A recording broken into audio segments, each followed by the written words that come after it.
Greetings viewers, and welcome to part one of what I intend to make a three-part series regarding concealed carry. In this first video, I'm going to go over considerations and things to think about prior to carrying. If you've just decided you're going to start carrying a firearm, whether you just hit the age limit and got your concealed weapons permit, or your state just enacted constitutional carry and you've made that decision but you don't quite know where to start yet, this is going to be a great place for you. I'm going to talk about things to think about when it comes to choosing a firearm, different holster types and ways and methods to carry. The second video in this series will cover considerations and things to think about while you've carrying. So you've decided on a firearm, you've decided on a holster, and there are things that may potentially make your life a little easier, maybe more comfortable. And the third part's going to cover things that will pertain to you've been concealed carrying and an incident happens and kind of now what? And things to think about prior to, during, and after something like that happening. So you're here to watch this first one, so let's start getting into it. If you are not already comfortable with firearms and carrying, then it can be a little bit overwhelming. Seeing all the different options out there, you're going to get a lot of different advice from all kinds of different people. You can go to 100 different YouTube channels and you're going to get 100 different suggestions and things that other people are telling you what you should do. And I can tell you from experience, that is not always the best option. I have taught hundreds of people in different concealed carry classes, and on average, at least one person, if not more, per class was gifted a firearm and admission to the class by a significant other or a family member, and the firearm that they were given was basically handed to them and said, hey, this is all you're ever going to need. It's perfect for you. Go shoot it. And they bring it to the class and it's a nightmare and they can't operate it. It's not comfortable. The recoil's a little too much. They can't rack the slide because it's too tight. And they never had a chance to test that out. So my number one recommendation is to try as many things as you can. If you have different family members or friends that own firearms and are a little bit more familiar and comfortable and can give you some ideas, like I said, don't let them tell you what is best for you. They can give you some options to try. So some things that may be better suited to concealed carry, and you can try functioning them, try actually shooting them and see how you like it, because it may feel good in your hand. It may be the right size for concealed carry, and then you go to shoot it and you can't manage the recoil, or there's some other issue. There's parts of the gun that are rubbing your hand the wrong way and it's just not comfortable and it's not good. And you don't want to have to spend $300, $500, $900 on a gun, find out that you absolutely don't like it, and then take a hit on it, trading it in for something else. So you want to be a lot more educated and informed before you get that far. There are also numerous ranges out there that will rent you firearms, and I can assure you spending $15, $20 for a couple different firearms and a little bit on some ammo to test them out can be, again, a lot better investment if it's going to help you make a better educated decision, rather than, again, just buying something because it looks cool or sounds good or someone told you it was good and come to find out it's a miserable experience for you. Chances are, if you actually get into guns and you like them, and you're probably not going to stick with just one, but when you're starting out with something and it's your first one, you want to make a good impression and, again, make the most educated decision that you can. So on the table here, I have several different holster options. These are ones that I own. I don't own every single solitary type of holster out there, but I'll do my best to explain and show some pictures of the ones that I do not have when I reference them. So along with there being many different options for firearms and for holsters, if you're looking online somewhere, you're gonna see all kinds of different things, such as IWB, OWB, appendix, and you may not be familiar with those terms or know what they mean, so I'm going to help you with that a little bit. So over here on this side, I have two similar holsters. These are what you would see labeled as OWB, which stands for outside the waistband. So if we look at this particular one, this is a Serpa holster made by Blackhawk. It has belt loops here, so this is to go outside of your pants. Your belt feeds through here, and this just kind of sits on your hip. Think of like the way a cop would carry a gun on a duty belt. This is a leather holster from Galco. It's the same thing, just again a different style. Leather's a little bit more squishy and pliable than plastic or Kydex. Belt loops go through, and this goes on the outside of your pants. This is what's called an appendix carry, so this would go inside of your waistband. The only thing that would be outside would be these little clips here. and the rest of this would go down the front of your pants. A lot of people are, especially for the first time concealed carry, intimidated by carrying like this because they do not want the muzzle of their firearm pointed at the family jewels, and that's a legitimate concern, but it is an option that's available for you. This firearm is unloaded and has been safety checked. There is no live ammunition around me, so I have this here for the demonstration that I'm going to be doing with these different holsters. This is a Kydex holster that's made by Raven Concealment. Kydex is a great option for a material for a holster because it can be molded to fit your specific needs. This is a Glock 34 pistol with a TLR1 light on it. The good benefit of Kydex is you can have any configuration you want, so it doesn't matter what pistol you have, what light laser combo you have on it. It's molded specifically to that gun. The only issue with that is then you are stuck with that holster for that gun. If you have a different model or different size firearm, it will not fit. It's not a universal kind of thing. So this particular one is configured for inside the waistband, or IWB. It's got these little clips. Just like the appendix carry, this portion of the holster will go inside your pants and cover this part of the firearm, and the only thing on the outside will be these two clips that are holding onto your belt. So this is a leather shoulder holster made by DeSantis, not Ron DeSantis that I know of, but maybe who knows what he's been up to.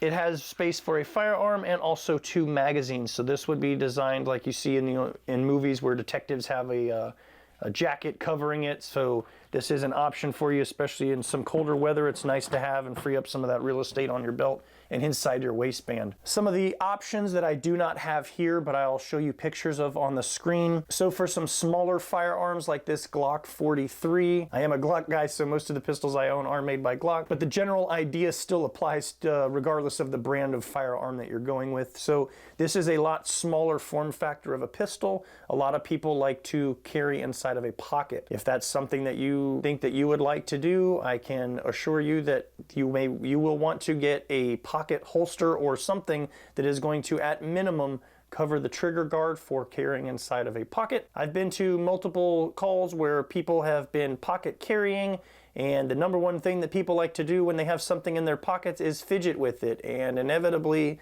fidgeting with things and putting your finger in places it's not supposed to be, or having loose objects in your pocket with a firearm is not a safe idea at all.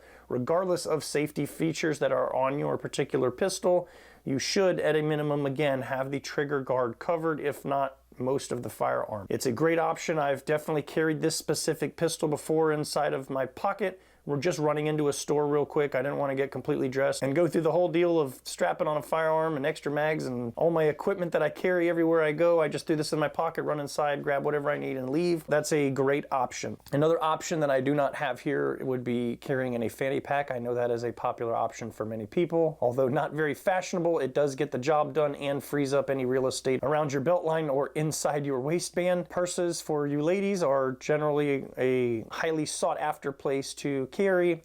Although with those two options for the fanny pack and the purse, I would like to point out that those specific items can become an attractant to thieves or somebody that may want to take what you have. So if your firearm is in your purse and someone is now wresting that purse away from you, they are also fighting not only for all your money and important contents of that purse, but your firearm as well and your means to defend yourself and potentially stop them from doing that. This next one's going to apply for the ladies out there. There is a option for concealed carry. I know the biggest complaint for women is that there's not a whole lot of options for them if they're not wearing pants and a belt. They don't have anywhere to carry it. One option that I have seen employed successfully multiple times is what's called the flashbang holster. I'm sure there's other brands and companies out there that are making their own version of that.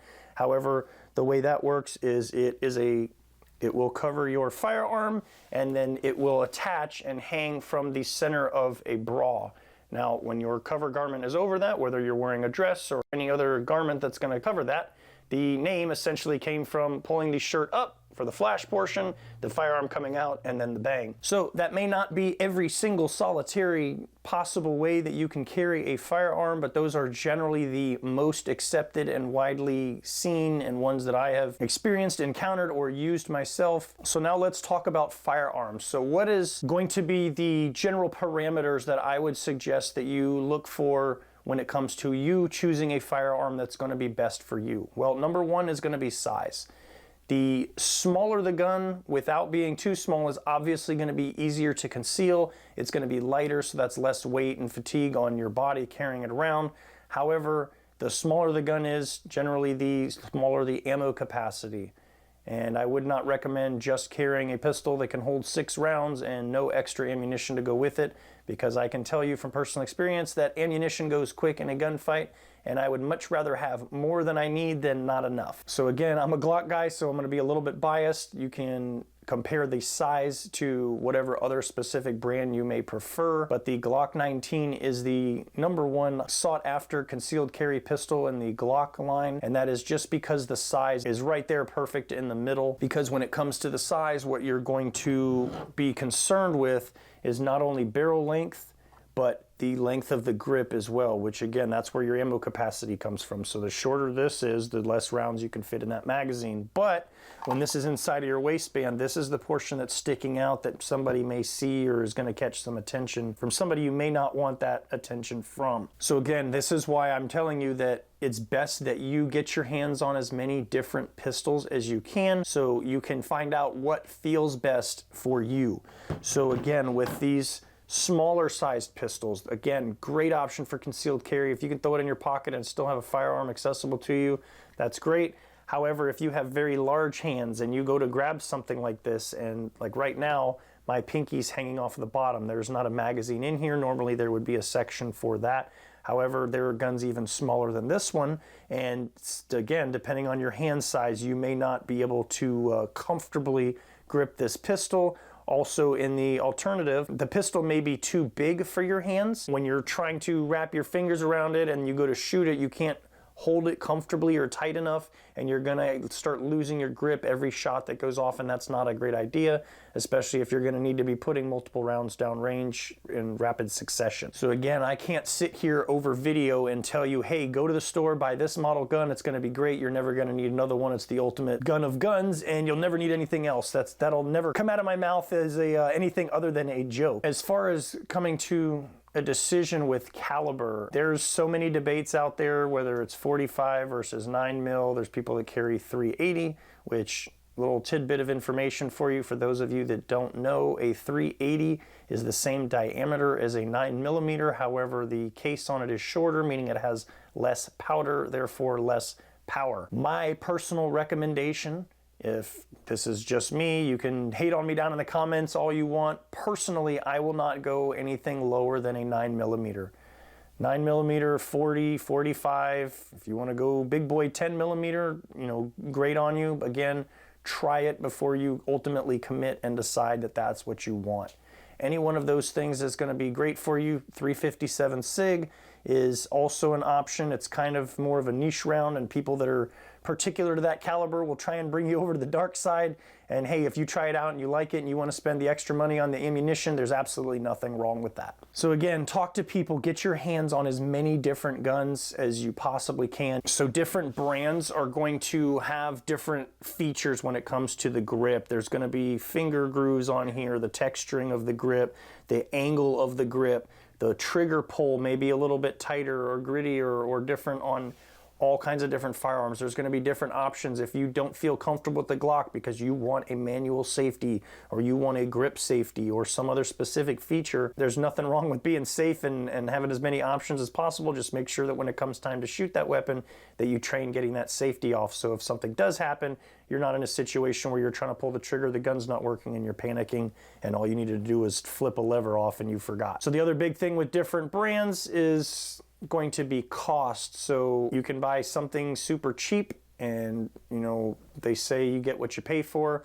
or you can buy something super duper expensive, and sometimes those prices may be a little bit over the top and you're getting just as much as you would be paying for something a little bit less. So again, try all the things before you commit and decide this is what I want. I can personally tell you, prior to me actually concealed carrying, nobody told me this, but I decided on my own that 45 was the caliber to have, and it was bigger, so therefore it meant better, and I wanted a 45, but I didn't go out and try all the guns. I knew that at the time, the Glock 21, the grip on it was way too big and it was not comfortable to hold, but I was determined that, again, I wanted a 45 caliber pistol for concealed carry. The 45 gap round came out and Glock came out with the Glock 37. That was actually my very first pistol that I ever purchased and began carrying for concealed carry. Looking back on my decision, that's a pretty beefy gun, even though the grip was shrunk down a little bit to make it easier to carry.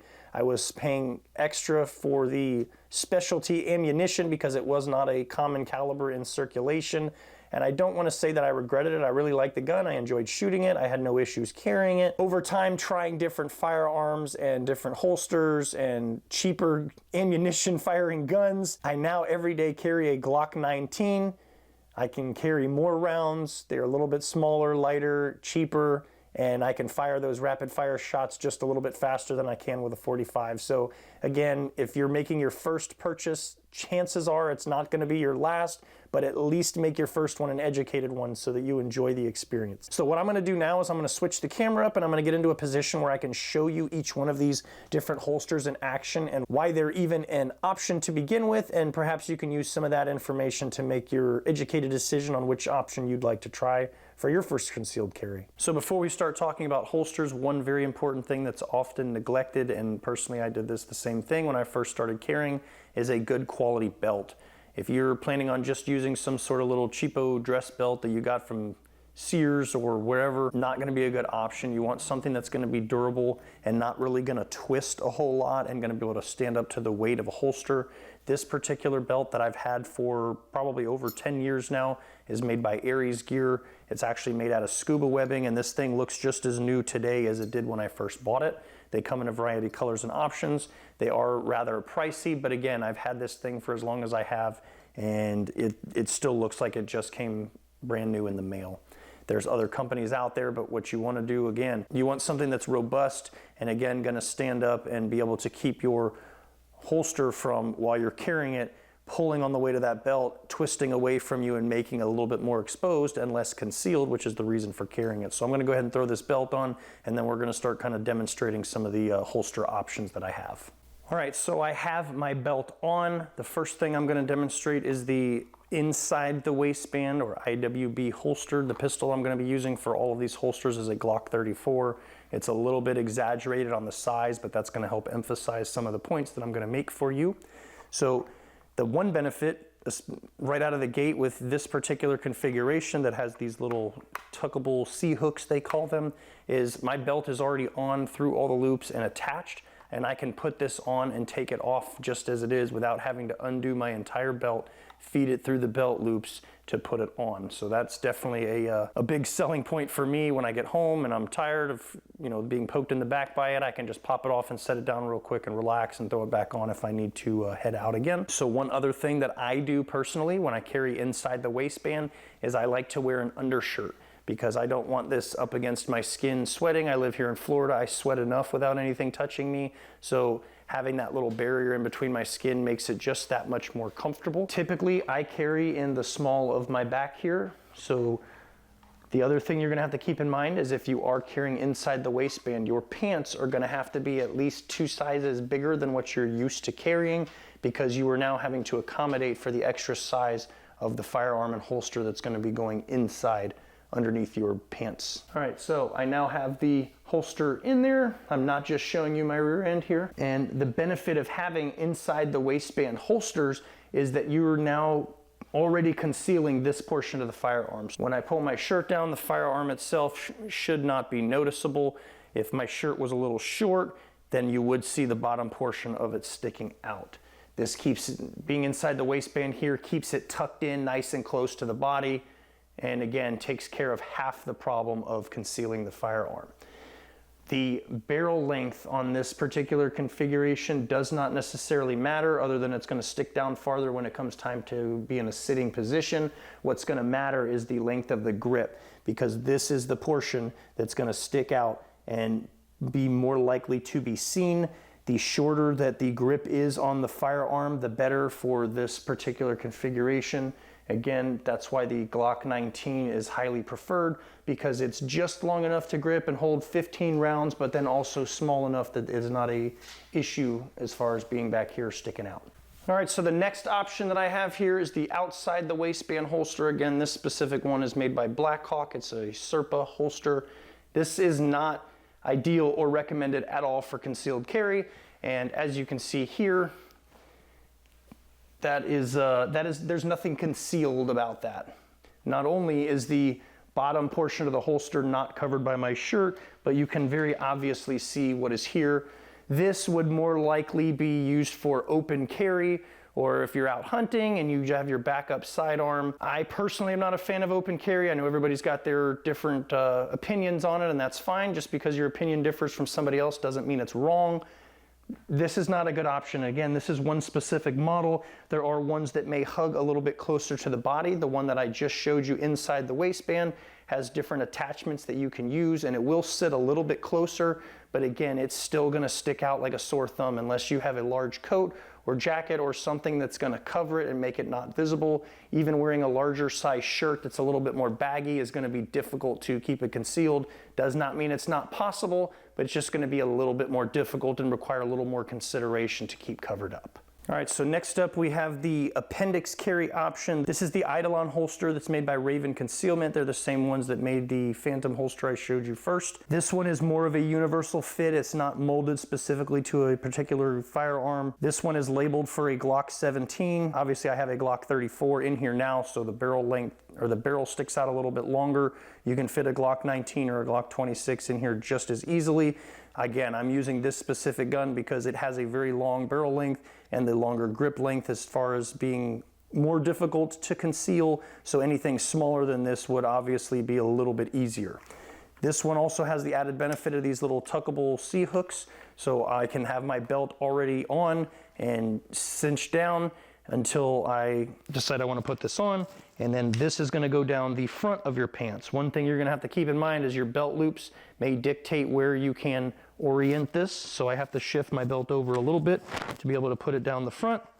Again, a lot of people are not comfortable with having a firearm pointed in this general direction, and there's nothing wrong with that. It's a legitimate concern.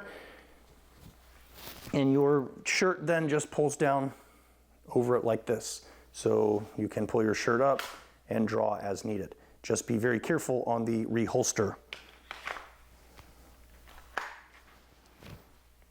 So there's another option for you. Again, you are going to have the same consideration of needing to buy pants that are a couple sizes larger than you're used to wearing, and my recommendation of having an undershirt just to keep this away from your skin so it's not creating even more sweat getting down and potentially gunking up your firearm. Also with these, a lot of different brands that have appendix carry, you can get an attachment that will hold an extra magazine here so that it'll be right there in the front next to where your pistol's gonna go. It's gonna tuck in the exact same spot, so it's not a separate attachment you have to have somewhere on your body.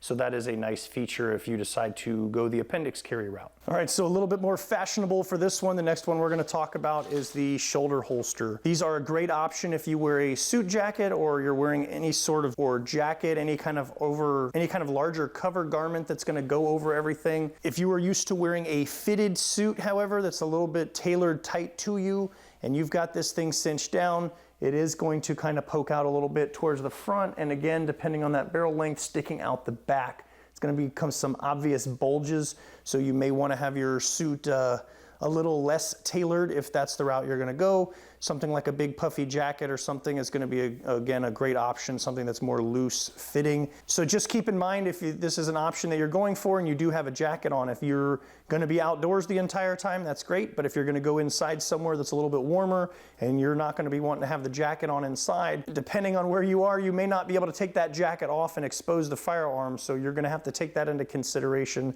depending on your particular outing. All right, so this is the part of the video where I'm supposed to tell you which one of these is the best option for you and which one you should get and the only one you're ever going to need ever, right? So there are definitely pros and cons to each and every single one of these. And again, depending on which holster you specifically choose, which carry method and what firearm you're using and your body type and your level of activity while you're going to be carrying is greatly going to affect every single factor of carrying a firearm. Again, the weather conditions, your body size and shape, the holster type and carry style, and the firearm, the grip length, barrel length, all those things are going to come into play. So again, gathering as much information from as many sources as possible. If you have friends or family members that carry, ask them what they carry, how they carry it, where they carry it on their body, and take all the information that you've gotten from everybody and put it together. So I can tell you again, this is the method that I use 99% of the time. It's going to be the inside the waistband Kydex holster carried in the small of the back.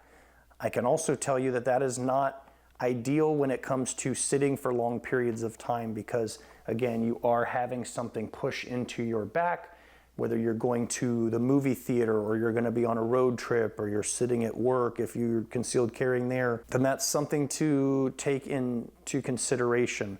As far as being in a seated position for long periods of time, depending on if you have the real estate up front or not, the appendix carry is a great option. So again, if you know you're going to be going to the movies and you're going to see the newest Avatar movie and it's going to be 4 hours long, you're not going to want to have something stabbing you in the back for that long period of time. It's not going to be very comfortable when it comes time to get up. So perhaps having something in the front is going to be a good option for you. And again, just because you have one firearm doesn't mean you can't have multiple holsters and different carry options for that same firearm or any subsequent ones that you more than likely are going to end up buying in the future. One other option that I have that I failed to mention and just remembered until now, it's kind of more of a specialty item, is this is a holster shirt from 511. It comes in black and white. It has these two pockets on the front that are Velcro. I have found that it's a little bit better for something smaller, like again, a Glock 43, Glock 26. You just pop the Velcro open and it goes straight down in that pocket. However, I would recommend wearing some sort of other shirt to cover this, because obviously it's a little pokey with all the lines there and it's going to be obvious what you have. Now this I can tell you from personal experience is not great for dynamic activity. If you're doing CrossFit or something that's requiring you to jump around. I specifically remember doing box jumps while wearing this and a Springfield XDS pistol, and in the course of doing one of the jumps, I noticed the pistol actually tumbling across the rubber matted floor. Thankfully, I was also in a place where firearms are widely accepted, so it was not a huge deal. However, it was very embarrassing for me, and I would not want to have that happen to you. So if you're just going for a jog, or you're just kind of calmly lifting weights and you're not, again, doing a whole lot of jostling and gesticulating, then this could be a good option for you as well, or something similar, such as like a belly band, they're called, where it's just an elastic band with a loop that you put your firearm in and it just keeps it tucked in close to your body, so you can wear something like a shirt over it to keep it covered. So hopefully you found some of the information in this video useful in your journey towards concealed carrying and choosing things. I know I didn't give you a lot of specific information and saying, hey, you should carry this. When it comes to firearms, again, it's going to be your specific body type, your comfort level when it comes to carrying, your upper body strength and being able to manipulate the weapon. So again, as I previously mentioned in concealed carry classes, 9 times out of 10, the issues that were had by the mostly female students that were gifted a firearm, it was a gun similar to this, or it was a smaller Ruger pistol. And the issue that they were having is no matter how hard they tried, they could not rack the slide on it. It was too tight. They didn't have the upper body strength necessary for it. The other issue that I've seen is somebody said, hey, here's a hammerless revolver that can go in your purse because the hammer won't get snagged on anything. I've heard that 1,000 times from different people. And yeah, that's a great selling point, saying, oh, the hammer's not going to snag on all the crap you have tumbling around loose in your purse. However, when it comes to trigger pull, it's double action only, meaning you don't have the option of cocking that hammer and making the trigger pull lighter, and therefore they were struggling. And if they were able to fire the weapon at all, they were shaking so bad from pulling that trigger so tight that they couldn't even get rounds on target. I'm gonna say it again for the 100th time. Get your hands on a bunch of different guns in various calibers, sizes, configurations. Try revolvers, try some semi-automatic pistols, try large size ones, try smaller sized ones. Make sure you can actually manipulate and function the weapon itself, that the recoil isn't too much, and that you can hold the grip comfortably without losing your grip every time you shoot. So hopefully you found something in this video useful, educational, that's going to help you in your journey towards concealed carry. Please feel free to like, comment, subscribe. Let me know down below if you think I missed anything or you have questions further about something that I mentioned. I am going to pick this up right back in the second video of this series, where I'm going to go over considerations and things to think about while actually carrying your firearm. So you've decided on a firearm, you've decided on a carry method, and you're ready to head out into the world. We'll go over some things that are going to help you in that arena. So if you've made it this far, thanks for watching. I greatly appreciate it, and we'll catch you in the next video.